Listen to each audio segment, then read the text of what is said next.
تو بادشاہ بہت مایوس ہوا اور پھر ایک دن بادشاہ نے غصے میں آ کر اس جادوگر کو اپنے پاس بلایا اور کہنے لگا کہ تم ایک جھوٹے جادوگر ہو، لہٰذا اب تم سزا کے لیے تیار ہو جاؤ۔ وہ جادوگر کہنے لگا کہ سرکار آپ میری بات کا یقین کریں، میں نے کوئی غلط بیانی نہیں کی تھی، آپ کے خاندان کا وارث اسی سال ضرور ہوگا۔ بادشاہ نے ایک بار پھر خوش ہو کر اس جادوگر کو موتیوں کا ہار دیا اور وہ جادوگر ہار لے کر اپنی بڑھیا بہن کے پاس گیا اور کہنے لگا تم تھوڑے دنوں میں یہ مشہور کر دینا کہ میری بیٹی بادشاہ کی چھوٹی بیوی زارا ماں بننے والی ہے۔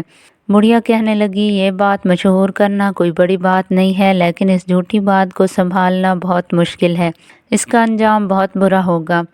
جادوگر کہنے لگا تم فکر مت کرو، آخر یہ تمہارا جادوگر بھائی کس دن کام آئے گا۔ پھر جادوگر کی بڑھیا بہن نے چند دنوں میں یہ بات مشہور کر دی کہ زارا ماں بننے والی ہے، اس بادشاہ کی سب سے چھوٹی بیوی خاندان کو وارث دینے والی ہے۔ بادشاہ نے خوش ہو کر غریب اور مسکینوں میں بہت سی چیزیں تقسیم کی اور بادشاہ نے جادوگر کو بھی اپنے پاس بلا کر بہت سے انعام دیے اور جادوگر سے کہنے لگا۔ جادوگر کہنے لگا سرکار مجھے آپ کو ایک بات بتانی ہے، مجھے اپنے جادو سے یہ معلوم ہوا ہے کہ آپ کو ایک خوبصورت بیٹا ہوگا، اس کی پیدائش کے 19 سال آپ پر بہت سخت گزریں گے۔ بادشاہ کہنے لگا تمہاری بات کا مطلب سمجھ نہیں آیا۔ تو وہ جادوگر کہنے لگا کہ آپ کے خاندان والے اسے نہیں دیکھ سکتے اور نہ ہی آپ، اس بچے کو اس کی نانی اور ماں کے علاوہ کوئی بھی دیکھے گا تو آپ کا شہزادہ بیٹا بدھ بن جائے گا اور پھر وہ مر جائے گا۔ بادشاہ کا کھلا ہوا چہرہ ایک دم سے مرجھا گیا، بادشاہ کی آواز تو ایک دم دب گئی، یہ سن کر وہ بہت پریشان ہو گیا۔ پھر وہ جادوگر کہنے لگا سرکار کیا یہ خوشی کی بات نہیں کہ آپ کے خاندان کا وارث پیدا ہو رہا ہے، اگر آپ اس کو نہ دیکھیں گے تو اس میں کوئی بڑی بات نہیں، جب وہ 19 سال کا ہو جائے گا آپ اس کی شادی کر دینا، لیکن اس کی بارات میں شریک مت ہونا، جب وہ شادی کر کے اپنی دلہن کو گھر میں لے کر آ جائے تو جب وہ شادی کر کے اپنی دلہن کو گھر لے کر آ جائے تو آپ اپنے بیٹے کو اور اس کی دلہن کو ایک ساتھ دیکھ لیجیے گا۔ اس جادوگر کی یہ ساری باتیں سن کر بادشاہ نے آہ بھری اور کہنے لگا کہ اللہ تعالیٰ نے مجھے پہلے تو کئی سالوں تک اولاد سے محروم رکھا، پھر مجھے خوشی ملی تو اتنی سخت پابندی لگا دی، اس کے دن رات بے چینی بے قراری میں گزرتے رہے۔ پھر بادشاہ نے اپنے نوکروں کو حکم دیا کہ آبادی سے دور ایک خوبصورت محل بنوایا جائے اور اس محل کے چاروں طرف ایک بہت ہی خوبصورت باغ بنا دیا جائے تاکہ ان کے وارث کی پرورش اچھے سے ہو سکے۔ تھوڑے ہی دنوں میں ایک خوبصورت محل بن کر تیار ہو گیا۔ جب بچہ پیدا ہونے کے دن قریب آئے، بادشاہ کی بیوی زارا کو اس محل میں پہنچا دیا گیا اور اس کی دیکھ بھال کے لیے اس کی بوڑھی ماں کو مقرر کر دیا گیا تاکہ کسی غیر عورت کی نظر بچے پر نہ پڑ سکے۔ جب دن پورے ہو گئے تو جادوگر کی بہن نے اپنے بھائی سے مشورہ کیا، ان دونوں بہن بھائیوں نے مل کر نوکر کے ذریعے بادشاہ کو بیٹا پیدا ہونے کی اطلاع دی۔ ان دنوں اس بادشاہ کی خوشی کی انتہا نہ رہی، اس نے اپنے علاقے میں بہت مٹھائیاں بانٹی، اس ملک کا ہر علاقے کا ہر آدمی بہت خوش تھا، علاقے میں بہت سے کھیل تماشے کیے گئے، اپنے بیٹے کی عمر دراز کے لیے بہت سی دعائیں کی گئیں، مسکین غریبوں کو کھانا کھلایا گیا، بہت سارے لوگوں کی ضرورتیں پوری کی گئی، قیدیوں کو رہا کر دیا گیا اور عہدے داروں کے عہدے بڑھا کر مزید ترقی بڑھا دی گئی۔ نجومی یہ سب دیکھ کر اپنی چال بازی اور چالاکی پر بڑا فخر محسوس کر رہا تھا کہ میں نے کتنی آسانی سے اس ملک کے بادشاہ کو بیوقوف بنا دیا۔ پھر اپنی بہن اور بھانجی سے کہنے لگا کہ تم لوگ عیش و عشرت کی زندگی گزارو، اس کے بعد اگر یہ بادشاہ زندہ رہا پھر میں کوئی نئی چال چلوں گا۔ جادوگر ویسے تو اپنی بھانجی زارا سے کچھ نہ کچھ لیتا رہتا تھا، اسی طرح اپنی مصیبتوں سے اب تک آزاد ہو چکا تھا۔ زارا اور اس کی بوڑھی ماں دونوں بادشاہ سے کبھی کبھار اس کے محل میں ملنے چلی جایا کرتی تھیں اور اس کو اس کے بیٹے اسد کے سارے قصے اور جہاں کی باتیں بتایا کرتی تھیں۔ بادشاہ ان کی باتیں سن کر اپنے بیٹے کے بارے میں سوچتا، پھر ٹھنڈے ٹھنڈے سانس لینے لگتا، لیکن وہ مجبور تھا، اپنے بیٹے اسد کو دیکھ نہیں سکتا تھا۔ نجومی کے بتائے ہوئے 19 سال پورے ہونے کو آئے تھے۔ بادشاہ کو اپنے بیٹے کی شادی کی فکر ہونے لگی۔ اس نے جادوگر سے اپنے بیٹے کی شادی کا پوچھا تو کہنے لگا کہ سرکار شادی کسی بھی لڑکی سے کر سکتے ہیں، اس میں کوئی پابندی نہیں۔ بادشاہ نے سوچا کیوں نہ میں اپنے پرانے محل جا کر بزرگ سے کوئی مشورہ طلب کر۔ پھر بادشاہ اپنے سپاہیوں کو لے کر اپنے پرانے محل میں ان اللہ والے بزرگ کے پاس جا کر بیٹھ گیا، اور اس وقت اللہ والے بزرگ ایک پرانے درخت کے نیچے بیٹھ کر عبادت کر رہے تھے۔ بادشاہ نے کہا، آپ تو دن رات اللہ کی عبادت کرتے رہتے ہیں، آپ میرے بیٹے اسد کے لیے کسی اچھی لڑکی کا انتخاب کر سکتے ہیں تاکہ میں اپنے بیٹے کی شادی اس لڑکی سے کر سکوں۔ بزرگ بادشاہ کی باتیں سن کر پہلے تو کافی دیر خاموش رہے۔ اس کے بعد اللہ والے بزرگ کہنے لگے، آپ کو تو اپنے بیٹے کی ہی خبر نہیں تو آپ کو میں کیسے بتا سکتا ہوں کہ آپ اپنے بیٹے کی شادی کس لڑکی سے کریں۔ بادشاہ کہنے لگا، آپ فکر نہ کریں، میرا بیٹا اب جلد ہی سب کے سامنے آ جائے گا۔ پھر اللہ والے بزرگ کچھ سوچنے کے بعد اس آدمی کو کہنے لگے، آپ اپنے بیٹے کی شادی کسی ایسی لڑکی سے کریے گا جو کہ حافظ قرآن ہو، نیک ہو، 5 وقت کی نمازی، پرہیزگار ہو۔ جب وہ بادشاہ چلا گیا تو اس درخت کے پیچھے ایک کالا سانپ رینگتا ہوا آیا۔ وہ بادشاہ اور ان اللہ والے بزرگ کی باتیں بہت غور سے سن رہا تھا۔ اس بادشاہ کے بہت سے تعلقات تھے، بڑے بڑے آدمیوں کے ساتھ ان کا رہن سہن تھا۔ وہ غریب حافظ قرآن لڑکی کے تلاش میں تھا۔ آخر کار بادشاہ نے ایک حافظ قرآن لڑکی کو تلاش کر لیا جو ایک بیوہ عورت کی بیٹی تھی۔ اپنے بیٹے کا رشتہ طے کر لیا اور شادی کی تاریخ مقرر کر دی گئی۔ جب تک بادشاہ کے بیٹے کی بارات اس حافظ قرآن لڑکی کے دروازے پر نہ پہنچ جائے، اسد کو دیکھنے کی اجازت کسی کو بھی نہیں تھی، اس لیے اس کی ماں اور نانی دونوں اس کو دولہا بنا رہی تھی۔ بادشاہ کے محل میں بارات جانے کی تیاریاں ہو رہی تھی۔ جادوگر سے اس کی بڑیا بہن کہنے لگی کہ اب تو بارات جانے کی تیاریاں ہو رہی ہیں، اب بادشاہ کا بیٹا کہاں سے پیدا کریں؟ تم نے تو ہمیں بہت بڑی مشکل میں پھنسا دیا ہے۔ جادوگر کہنے لگا، تم نے اتنے سال اس محل میں مزے کیے ہیں، اب اس مصیبت کو بھی تم ہی جھیلو، میں تو کہیں فرار ہو جاؤں گا، آگے کا کام تمہارے ذمہ ہے۔ بڑھیا یہ باتیں سن کر اور پریشان ہو گئی۔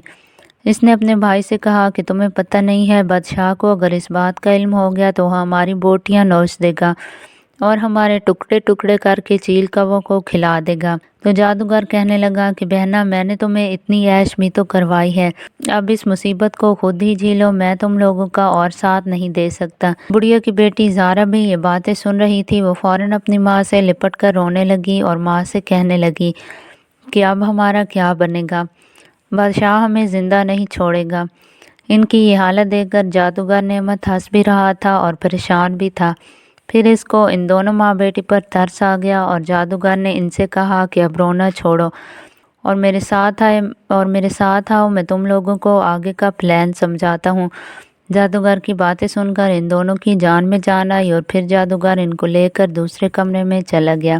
جادوگر جب ان کو دوسرے کمرے میں لے کر گیا اور ان سے کہا کہ یہ میں 19 سال کا ایک بت بنا کر لایا ہوں، جب بارات جانے لگے تو تم اسے پالکی میں رکھ دینا اور تم لوگ اس سے دور ہٹ کر کھڑی ہو جانا، پھر کہنا کہ رات کو کسی نے چھپ کر اسد کو دیکھ لیا تھا اور اس طرح وہ بت بن گیا۔